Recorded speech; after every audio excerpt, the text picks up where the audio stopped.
BP online academy 99-এ সকলকে স্বাগত জানাই। ভিডিওর কন্টেন্ট দেখে তোমরা বুঝতে পেরে গেছো যে আজকে আমরা ঠিক কী বিষয় নিয়ে আলোচনা করতে চলেছি। হ্যাঁ, এটা কিন্তু গল্প বা পদ্যের মতন নয় যে মুখস্থ করলাম বা ভালো করে পড়লাম এবং সে বিষয় থেকে সব কিছু আনসার দিয়ে দেবো। এটা হলো ভাষা ও সাহিত্য ইতিহাস, সম্পূর্ণ একটি আলাদা একটা বিষয়। যদি তোমরা ভিডিওটি শেষ পর্যন্ত না দেখো তাহলে তোমরা কিন্তু ঠিকঠাক উত্তর দিতে পারবে না। তাই বেশি কথা না বলে আমরা সরাসরি সাজেশান নিয়ে আলোচনা করতে চলে যাই। দেখো, ভিডিও শুরুর আগে বলেই, যদি তোমরা আমার চ্যানেল নতুন হয়ে থাকো তবে চ্যানেলটিকে সাবস্ক্রাইব করো, যাতে পরবর্তী ভিডিও আপলোড করার সাথে সাথে তোমাদের কাছে নোটিফিকেশান পৌঁছে যায়।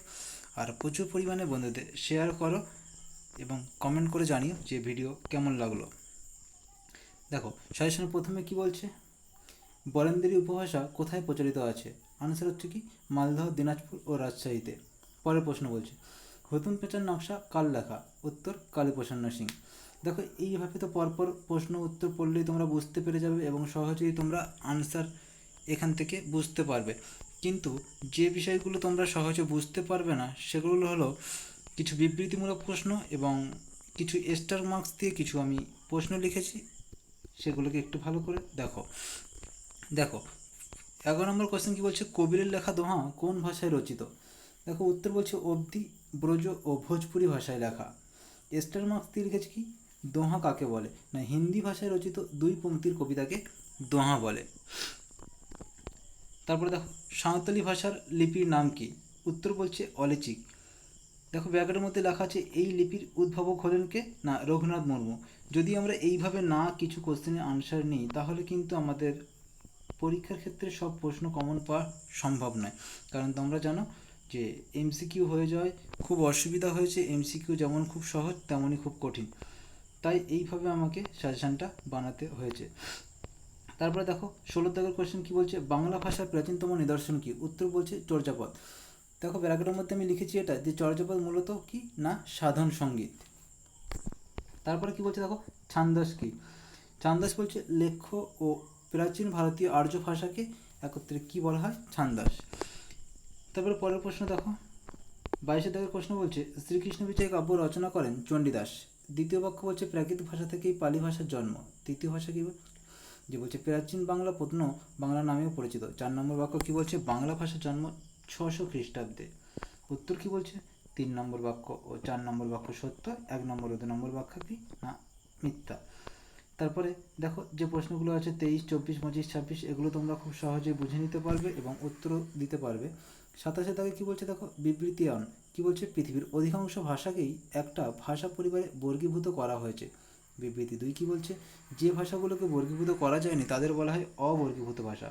উত্তর কি বলছে, 1 নম্বর বাক্য মিথ্যা কিন্তু 2 নম্বর বাক্য সঠিক।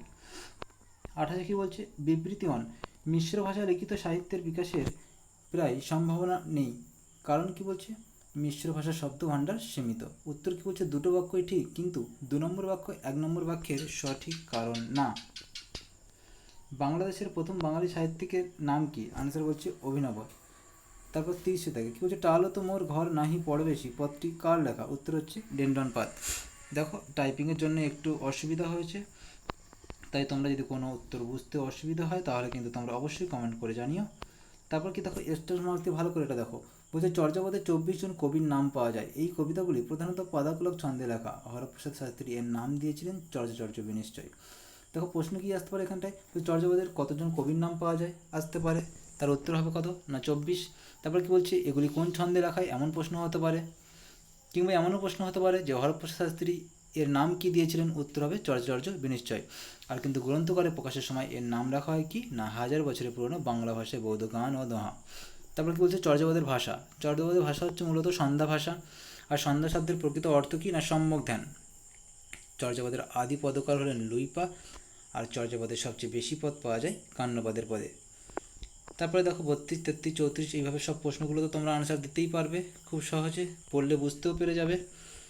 তারপরে কি বলছে দেখো, কাকে চণ্ডীদাসের ভাব শিষ্য বলা হয়? উত্তর বলছে কি না, জ্ঞানদাসকে। স্টার মার্কস দিয়ে কী লেখা আছে, চণ্ডীদাস পূর্বরাগ পর্যায়ের শ্রেষ্ঠ কবি।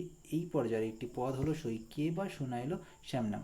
এরকম প্রশ্ন আসতে পারে এখান থেকে যে চণ্ডীদাস কোন পর্যায়ের শ্রেষ্ঠ কবি, তখন উত্তর হবে কি না, পূর্বরাগ পর্যায়ে। কিংবা যদি বলে সই কে বা শোনা এলো শ্যাম নাম, এটি কোন পর্যায়ের পদ? তখন কিন্তু উত্তর হবে পূর্বরাগ পর্যায়ের পদ। তারপর 41 দাগের বিবৃতি কি বলছে দেখো। 1, চণ্ডীদাসকে বলা হয় বিরহের কবি, কারণ 2 কি বলছে, চণ্ডীদাসের সমস্ত পদে দেখা যায় বিষণ্ণতার ক্ষোভ এবং বেদনার ছবি। উত্তর কি বলছে, দুটো বাক্যই ঠিক এবং প্রথম বাক্যের সঠিক কারণ দ্বিতীয় বাক্য। স্টার মার্কস দিয়ে কী বলছে, শ্রীকৃষ্ণ চৈতন্য চরিতামৃত মুরারি গুপ্তের কর্চা নামে পরিচিত। এটি চৈতন্য জীবনী সাহিত্যের আদি গ্রন্থ। বাংলা ভাষায় প্রথম চৈতন্য জীবনী হলো বৃন্দাবন দাসের চৈতন্য ভাগবত। বৃন্দাবন দাসকে চৈতন্য লীলার ব্যাস বলা হয়। দেখো এখান থেকে কী প্রশ্ন হতে পারে, যে মুরারি গুপ্তের কর্চা কী নামে পরিচিত? তখন কিন্তু এটা বলতে হবে শ্রীকৃষ্ণ চৈতন্য চরিতামৃত। এমন আসতে পারে যে চৈতন্য জীবনী সাহিত্যের মধ্যে আদি গ্রন্থ কোনটা? তখন কিন্তু এর উত্তর একই হবে, শ্রীকৃষ্ণ চৈতন্য চরিতামৃত। তারপর এমন প্রশ্ন আসতে পারে যে বৃন্দাবন দাসের চৈতন্য ভাগবত কী ধরনের কাব্য? তখন উত্তর কি না, চৈতন্য জীবনী। তারপরে এটাও হতে পারে যে বৃন্দাবন দাসকে কী বলা হয়? তখন উত্তর হবে চৈতন্য লীলার ব্যাস বলা হয়। তারপর কি বলছে দেখো, মঙ্গল কাব্যগুলির মধ্যে প্রাচীনতম হচ্ছে কি না, মনসা মঙ্গল। মনসা কাব্যের প্রাচীনতম কবি হলেন কানাহরি দত্ত। মনসা মঙ্গলের একজন কবি হলেন বিজয়গুপ্ত। বিজয়গুপ্তের কাব্যের নাম হলো পদ্মপুরাণ। এখানে কি প্রশ্ন হতে পারে, মনসা মঙ্গলের প্রাচীনতম কবির নাম কি? আর কি হতে পারে, মনসা মঙ্গলের একজন কবির নাম কি এবং তার কাব্যের নাম কি? উত্তর হবে বিজয়গুপ্ত, তার কাব্যের নাম হবে পদ্মপুরাণ। তারপর দেখো 42, 43, 44, আশা করছি তোমরা বুঝতে পারবে। তারপরে কি বলছে দেখো 44-এ, কাকে রাঢ়ের জাতীয় মহাকাব্য বলা হয়? উত্তর হবে ধর্মমঙ্গলকে। ব্যাকের মধ্যে কী লেখা আছে, ধর্মমঙ্গলের বিষয় হলো ধর্ম ঠাকুরের মাহাত্ম্য বর্ণনা করা। এই কাব্যের দুজন ঐতিহাসিক চরিত্রের নাম হলো ধর্মপাল ও ইছাই ঘোষ। এই কাব্যের নায়ক লাউ সেন। দেখো কী প্রশ্ন হতে পারে, যে ধর্মমঙ্গলের বিষয় কি? তখন হবে কি, ধর্ম ঠাকুরের মাহাত্ম্য বর্ণনা করা। যদি আসে ধর্মমঙ্গল কাব্যের দুজন ঐতিহাসিক চরিত্রের নাম কি? তখন উত্তর হবে কি, ধর্মপাল ও ইছাই ঘোষ। যদি আসে এই কাব্যের নায়কের নাম কি? তখন হবে কি, লাউ সেন। তারপর কি বলছে দেখো, মহাভারতের আদি অনুবাদক কে ও তার কাব্যের নাম কি? উত্তর কি বলছে, কবীন্দ্র পরমেশ্বর। ও তার কাব্যের নাম কি না, পরাগলি মহাভারত বা কবীন্দ্র মহাভারত। তারপর বলছে দৌলত কাজী রচিত কাব্যের নাম কি? কাব্যটির অপর নাম কি? উত্তর হবে সতী ময়না। কাব্যটির অপর নাম হবে লোরচন্দ্রাণী। তারপরে কি বলছে, শাক্ত পদাবলীর শ্রেষ্ঠ পদকার কে? উত্তর বলছে রামপ্রসাদ সেন। ব্যাকরণের মধ্যে কী লিখলাম, রামপ্রসাদ সেনের রচিত ছোট বইটির নাম হলো কালী কীর্তন। কারণ কি, এরকম প্রশ্ন আসতে পারে ঘুরিয়ে, যে রামপ্রসাদ সেন যে ছোট বইটি রচনা করেছিলেন তার নাম কি? তখন উত্তর হবে কি, কালী কীর্তন। তারপরে কি বলছে, শাক্ত সঙ্গীত রচনা করেন কে? উত্তর হবে জনপ্রিয় পাঁচালিকার দাশরথী রায়। শেষ প্রশ্ন কি বলছে, আমি কি হেরিলাম নিশি স্বপনে পত্রী কার লেখা? রামপ্রসাদ সেন। দেখো এইখানে যে সাজেশনটি তোমরা দেখলে, যদি এর ভিডিওর সাজেশনটির পিডিএফ পেতে চাও তাহলে তোমরা এই ভিডিও ডেসক্রিপশন বক্সে দেখো টেলিগ্রাম চ্যানেলের লিঙ্ক দেওয়া আছে, সেখানে তোমরা যুক্ত হয়ে যাও এবং সোজাসুজি এখান থেকে এই পিডিএফটি কালেক্ট করো। আর ভিডিওটি যদি ভালো লেগে থাকে তাহলে কমেন্ট করে জানাও যে ভিডিওটি তোমাদের ঠিক কেমন লাগলো।